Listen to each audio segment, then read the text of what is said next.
menyembelih anaknya Ismail alaihissalam diganti sama Allah pakai seekor kibas. Mungkin bapak-bapaknya juga nggak ada, aku pun nggak ada. Setiap Idul Adha potong satu orang, setiap Idul Adha potong satu orang, habis bapak-bapaknya. Tapi karena diganti sama Allah nggak jadi, syukur juga. Jadi akhlak itu sangatlah penting, penting. Banyak sekali kejahatan-kejahatan yang hari ini terjadi di sekitar kita.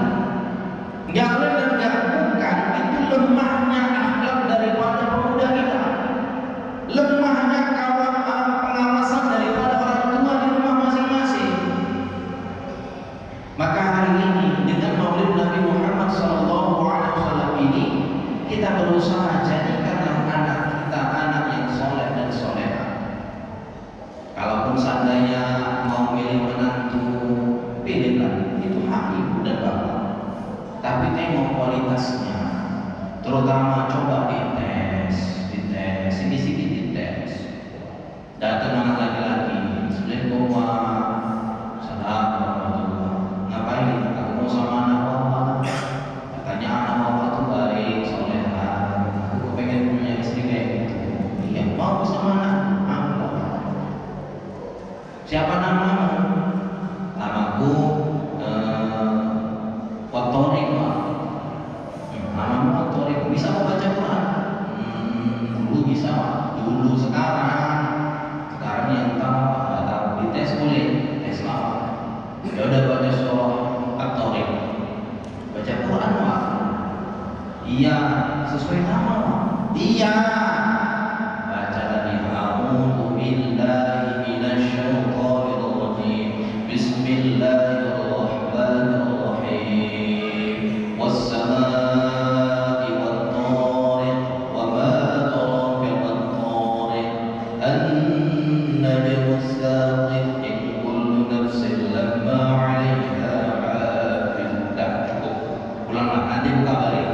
Itu aja, Pak. Ya, datang lagi yang kedua. Boleh ada seleksi. Oh, siapa namamu? Mau juga sama anakku? Iya, nama. Masa kau dengar coba? Aku punya. Ya udah, aku siapa namamu? Namaku Imran, Pak. Udah baca surah Ali Imran. Tuh, panjang kali Pak Ali Imran, Pak. Mau sampai kapan habisnya? Aku memang Imran, Pak. Tapi di kampung sana di Galang dipanggil Guru. Ya udahlah, baca Guru aja.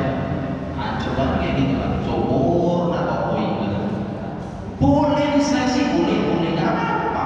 Tapi tengok, coba tengok tadi anak nanti. Ini kalau dididik sama orang tua yang baik dan benar, insya Allah jadi anak. Jadi bangga rasanya punya anak kalau seandainya dekat dengan Al-Quran, dekat dengan masjid, paham tentang agama. Maka hari ini Bapak Ibu jamaah atau dirahmati oleh Allah Subhanahu wa taala. Ketika kita ibadah kepada Allah Subhanahu wa taala, jangan pernah tengok kondisi apapun itu. Mau kondisinya yang manapun, ingatlah Allah. Ketika kita ingat dengan Allah, niscaya Allah juga akan ingat sama kita. Mau sedekah, ya silakan sedekah. Sedekah subuh, silakan sedekah. Sebanyak-banyaknya silakan sedekah, tapi ingat, luruskan niatnya. Sama kayak kita yang hadir hari ini. Niat datang ke masjid ini itu ngapain, Pak? Kalau niatnya hanya untuk sarapan bareng-bareng karena di rumah belum masak, cuma kenyang aja dapat. Kalau datang ke sini hanya untuk menghilangkan rasa suntuk, nanti siang baru masak. Biar orang tuh di sarapan lontong dulu di luar, aku di masjid lah. Cuma itu aja dapat. Tapi kalau datang ke sini niatnya karena Allah Taala, karena saking sayangnya sama Rasul, insya Allah pahala yang kita dapatkan. Ya walaupun terkadang di jalan itu buat dosa lagi, Pak. Ya nggak urusan aku. Kadang nengok, tadi makan di masjid Al-Ridho itu kok nasinya letis ya, keras ya, kok saya masak. Sarapannya pun asin.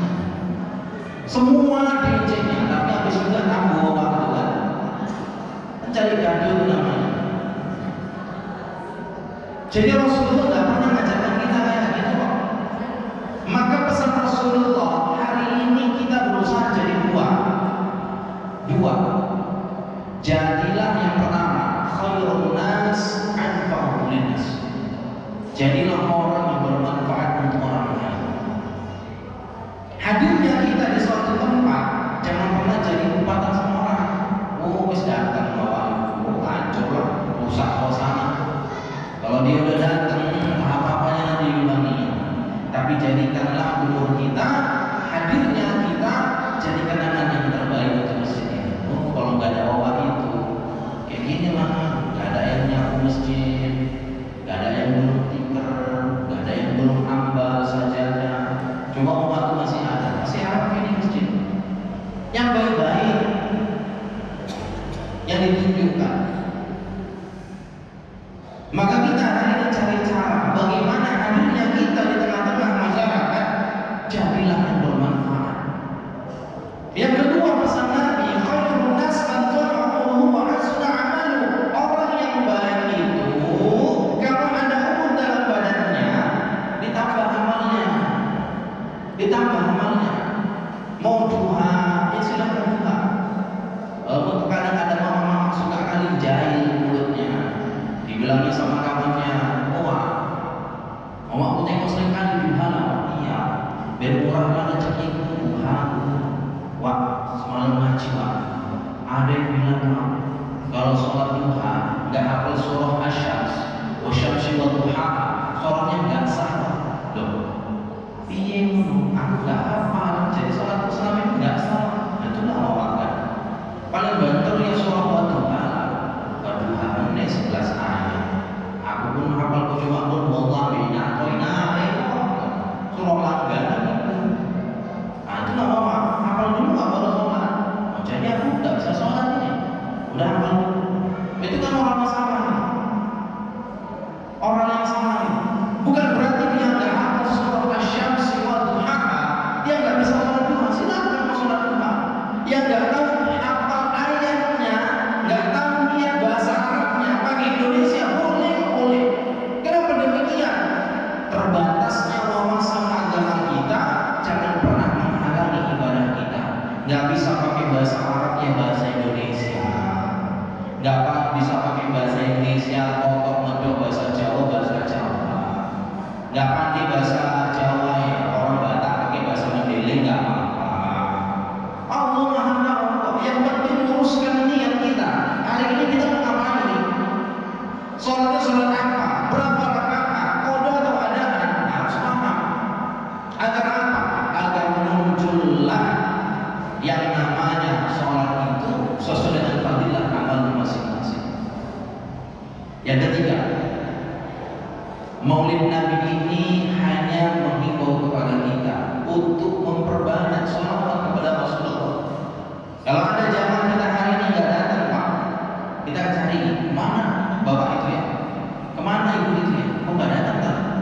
Oh nanti kalau coba titip salam ya, sama manusia kita mau titip salam, sama Rasulullah kok nggak mau. Setiap ada orang mengucapkan Muhammad Sallallahu Alaihi Wasallam, menang aja cakapnya. Karena Allahumma sholli alaihi wa ala sallallahu alaihi wasallam. Diteruskan selawat. Kalau kita hari ini nggak berselawat kepada Rasulullah, kayak mana Rasulullah kenal sama kita? Nanti di hadapan Rasulullah, aku ini umatmu, aku butuh pertolonganmu, tolong aku. Apa kata Rasul? Kamu siapa? Aku nggak kenal samamu. Kau nggak pernah ngirimkan selawat sama aku, kata Rasul. Kalau Rasulullah mengatakan demikian, buat apa kita? Ada hajat sesuatu, sampaikanlah dengan mengucapkan Allahumma sholli ala Muhammad wa ala ali Muhammad. Apa itibarnya? Tengok Nabi Adam. Nabi Adam alaihissalam 500 tahun doa sama Allah, ditolak sama Allah. Kenapa demikian? Karena dia lupa dengan kekasih Allah. Makanya ketika Adam itu 500 tahun berdoa, doanya nggak dikabulkan, dia berpikir, aku dulu di surganya Allah, di dinding surga itu tertulis la ilaha illallah Muhammad Rasulullah. Muhammad itu katanya Rasulullah, Rasulnya Allah. Siapa itu Muhammad?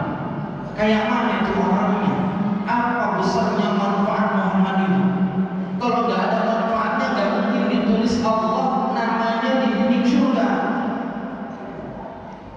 Maka Adam alaihissalam menambahilah doanya dengan mengucapkan Allahumma sholli ala Muhammad. Allah kabulkan. Maka 4 hari ini ketika berdoa harus kita biasakan. A'udzu billahi minasyaitonir rajim. Memuji Allah.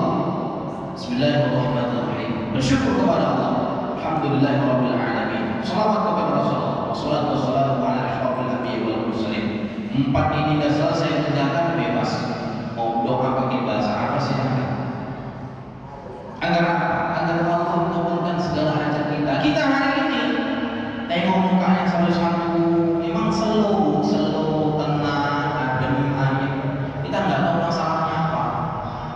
Sama lah sama aku hari ini. Aku ngomong hari ini di depan juga punya masalah. Punya masalah. Kita semua punya masalah, tapi jangan pernah jadikan masalah itu membuat kita jauh dari Allah Subhanahu wa taala. Namun dengan hadirnya masalah itu membuat kita justru dekat dengan Allah. Maka Bapak Ibu jamaah yang dirahmati oleh Allah Subhanahu wa taala. Jadi saya pun hari ini bingung nih. Biasanya kan ngisi maulid itu biasanya